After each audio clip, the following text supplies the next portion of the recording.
नमस्ते संस्कृताय। संस्कृत गंगाधारगंज प्रयागराज में आप सभी लोगों का स्वागत है। आज हम लोग पढ़ेंगे रघुवंशम। आइए रघुवंशम पर प्रश्नोत्तरी करते हैं। देखिए आज का पहला प्रश्न है, रघुवंश महाकाव्य से रचनाम कह अकरोत। ध्यान रखिएगा, रघुवंश महाकाव्य से रचनाम कह अकरोत, अर्थात रघुवंश महाकाव्य की रचना किसने की?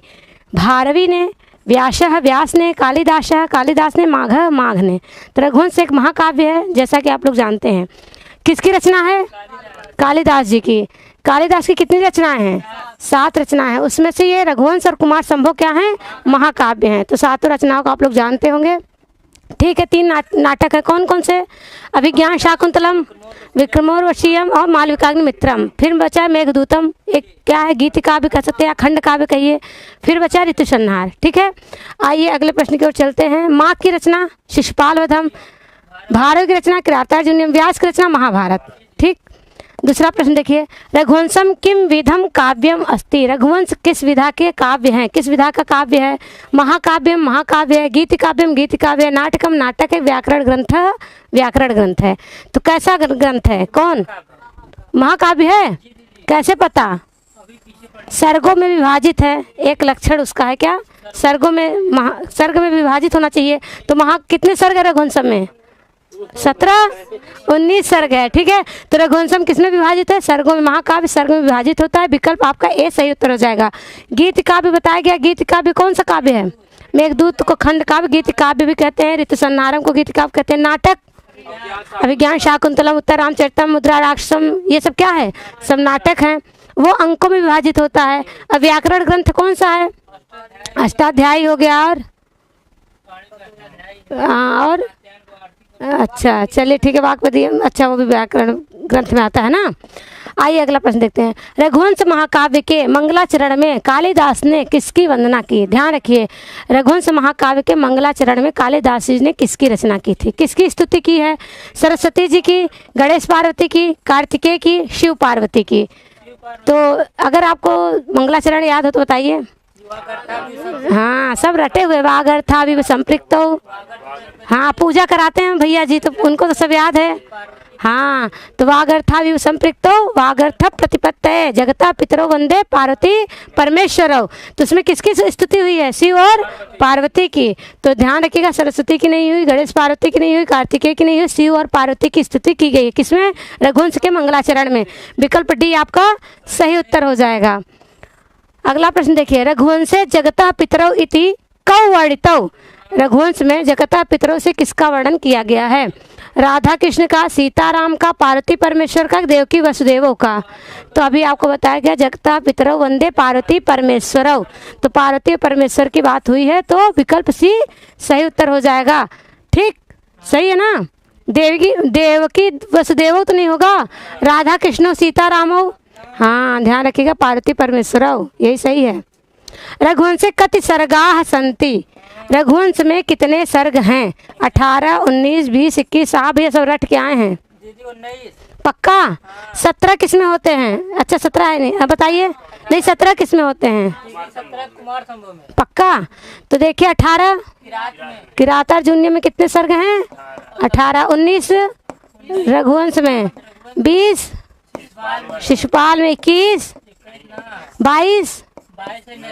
हाँ 22 होता है आपका, 22 यहाँ लिख लीजिए, नैषध में होता है। ठीक है, 20 नहीं मिलता, 19 विकल्प बी आपका सही उत्तर हो जाएगा। किसमें? रघुवंशम में कितने सर्ग होते हैं? तो 19 सर्ग होते हैं। विकल्प बी आपका सही उत्तर हो जाएगा। 18 किसमें होते हैं? किरातार्जुनीय में।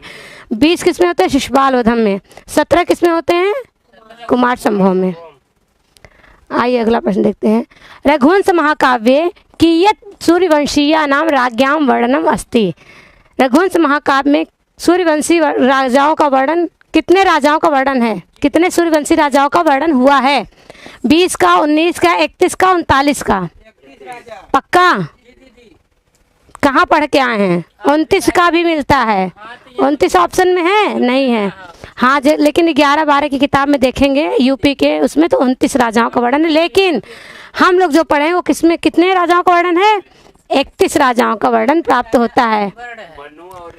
उसमें 2 और बढ़ जाते हैं, 31। अच्छा, मनु और इक्ष्वाकु बढ़ते हैं तब 31 होते हैं। तो ठीक है, 31 राजाओं का वर्णन है, विकल्प सी सही उत्तर हो जाएगा।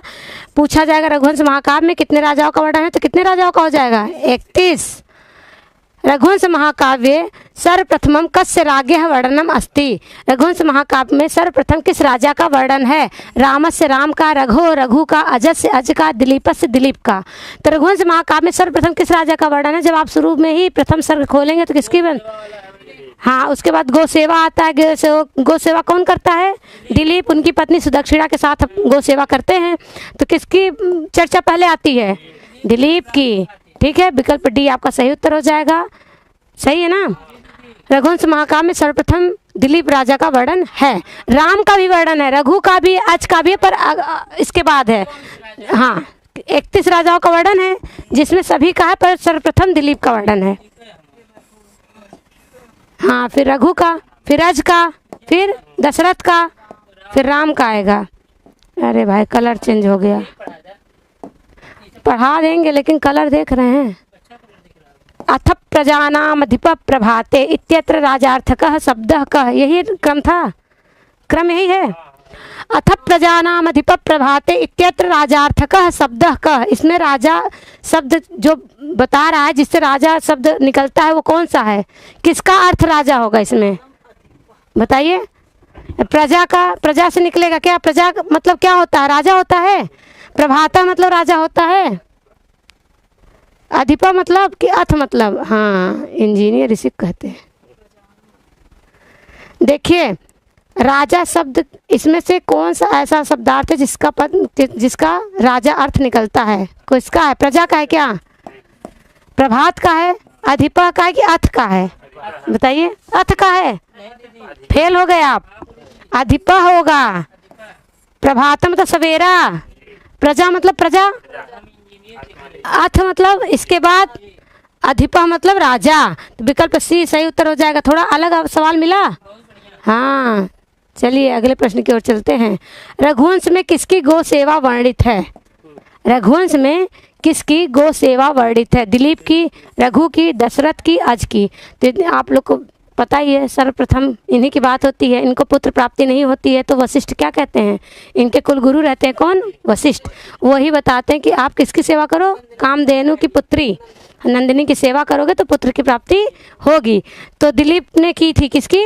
नंदिनी की। नंदिनी की गो सेवा कौन? लाइव मैनेजर बताएंगे। अच्छा, विकल्प ए सही उत्तर हो जाएगा। गो सेवा वर्णित तो है, पर किसने की है? दिलीप ने की है। ठीक है, द्वितीय सर्ग में पूरा भरा पड़ा है। विकल्प ए सही उत्तर हो जाएगा। नंदिनी धेनु का वर्णन किसमें है? नंदिनी धेनु का वर्णन किसमें है? कुमार संभव में, रघुवंशम में, किरातार्जुनीय में, शिशुपाल वधम में।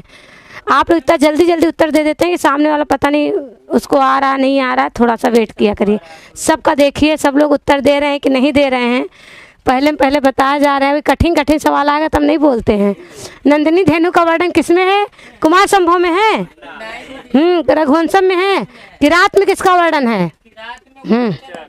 हाँ, तो कुमार संभव में किसका वर्णन है? अभी कल ही पढ़ाया गया था। तारकासुर का वध किए थे किसने? कार्तिकेय ने, उनका वर्णन है। रघुवंशम में नंदिनी धेनु का वर्णन है।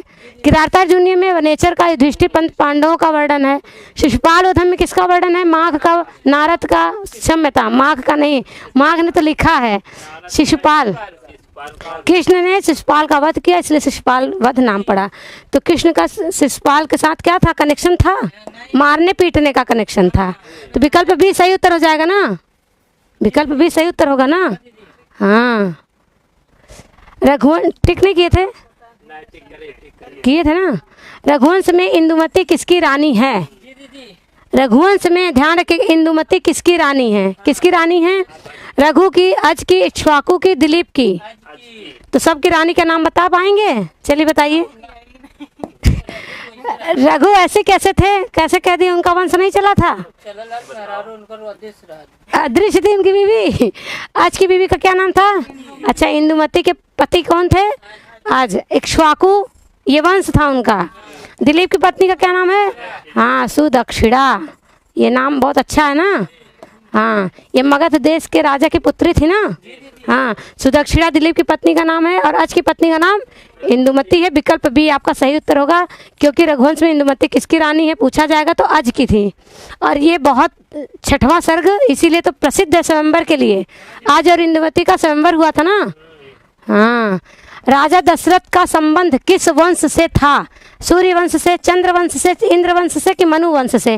तो राजा दशरथ का संबंध किस वंश से था? कौन सा वंश था? हाँ, तो ऐसे भी कहते हैं ना सूर्यवंशी राजा। तो राम किससे थे? सूर्यवंशी राजा थे। दशरथ भी कैसे थे?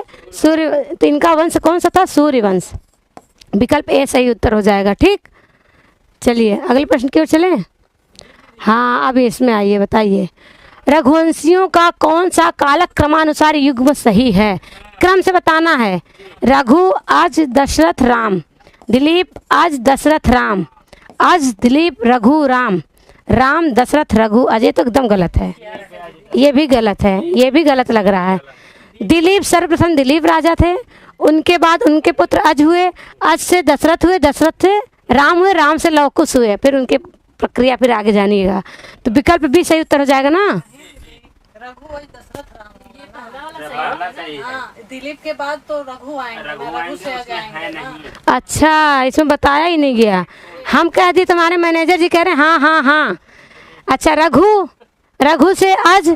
अच्छा हाँ, यहाँ तो एक ठो गायब है, एक वंश ही गायब हो गया, दशरथ फिर राम।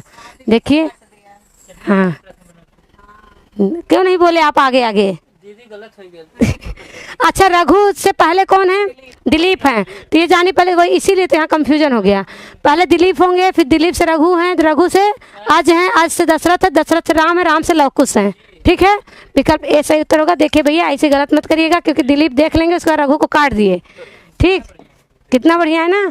विकल्प ए सही उत्तर है, इसीलिए सब ऑप्शन पढ़ना चाहिए।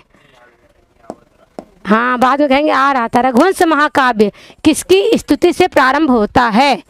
रघुवंश महाकाव्य किसकी स्तुति से प्रारंभ होता है? वार्ता ना करिए, बताइए। गणेश लक्ष्मी से, शिव पार्वती से, विष्णु लक्ष्मी से कि सरस्वती जी से?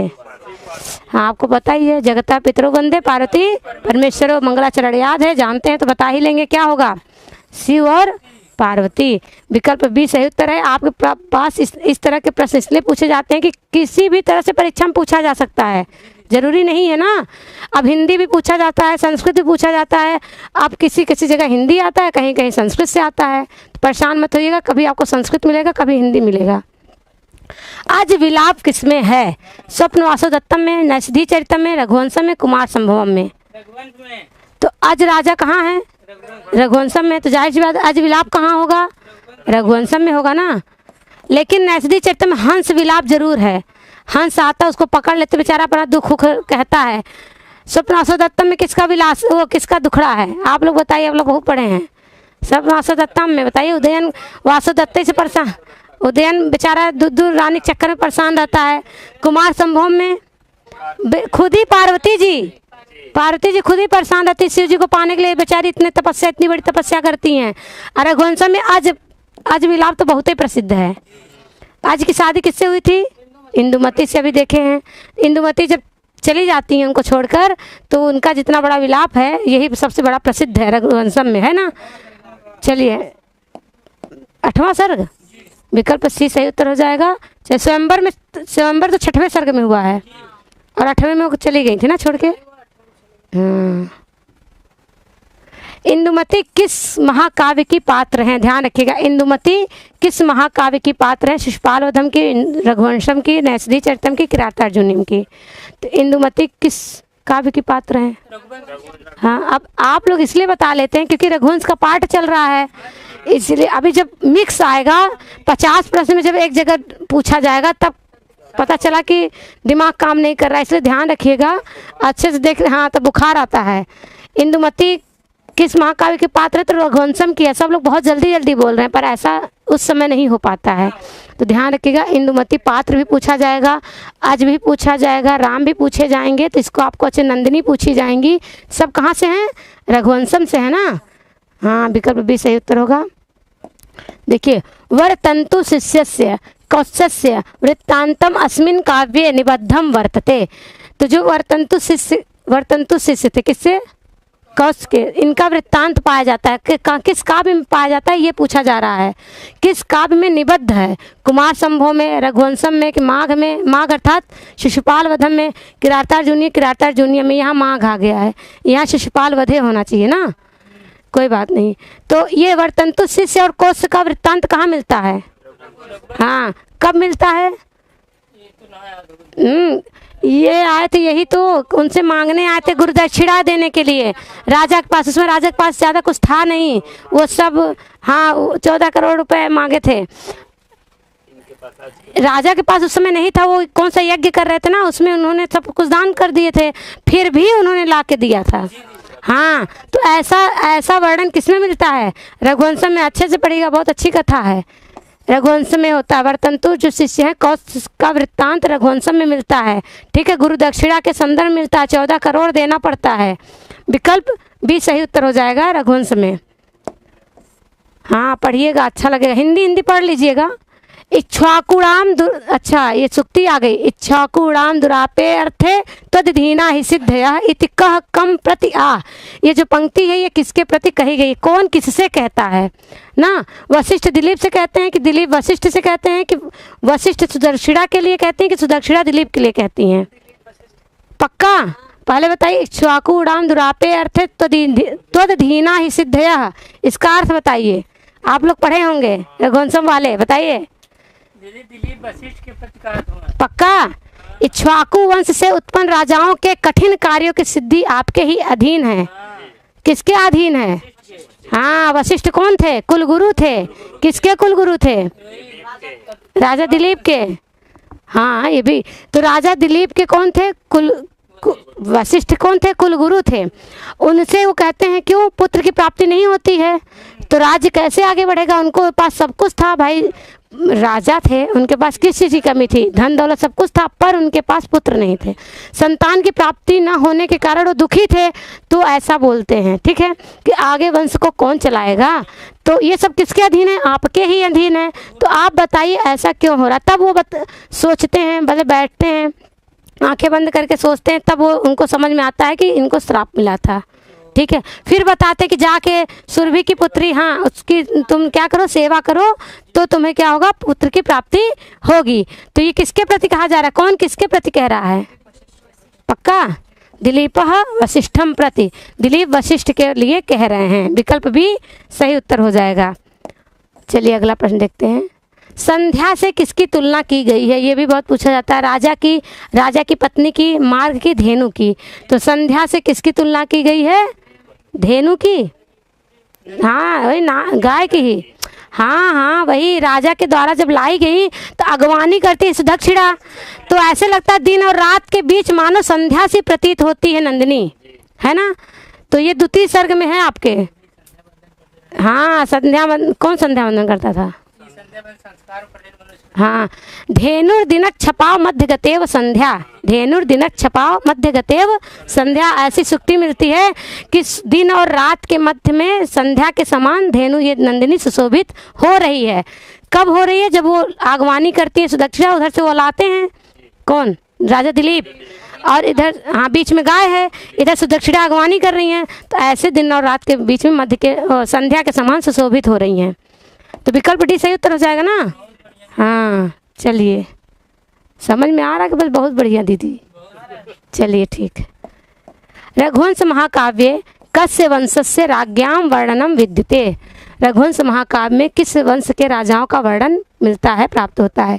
इक्ष्वाकु वंश से इक्ष्वाकु वंश का, पुरु वंश से पुरु वंश का, यदु वंश से यदु वंश का, कुरु वंश से कुरु वंश का। तो ये आपको पता ही है कि सूर्यवंशी राजा थे, इक्ष्वाकु वंशी भी कहा जाता है इनको। तो क्या हो जाएगा? हाँ विकल्प ए सही उत्तर हो जाएगा। रघुवंश इक्ष्वाकु वंश से ही संबंधित है, या तो सूर्यवंशी राजा कह सकते हैं। तो विकल्प ए आपका सही उत्तर हो जाएगा। ठीक है, आज के प्रश्न अच्छा है, तो डायरेक्ट बना दिए हैं क्या चले? हाँ इसके बाद ऐड नहीं लगा है। ठीक है, आज का एपिसोड यहीं समाप्त होता है। लेकिन अभी इसकी प्रश्नोत्तरी है, एपिसोड 3 तक शायद जाएगी, तो हम रघुवंशम के प्रश्न आपके सामने फिर से लेकर आएंगे। बस आज इतना ही। नमः संस्कृताय। ऐड लगवा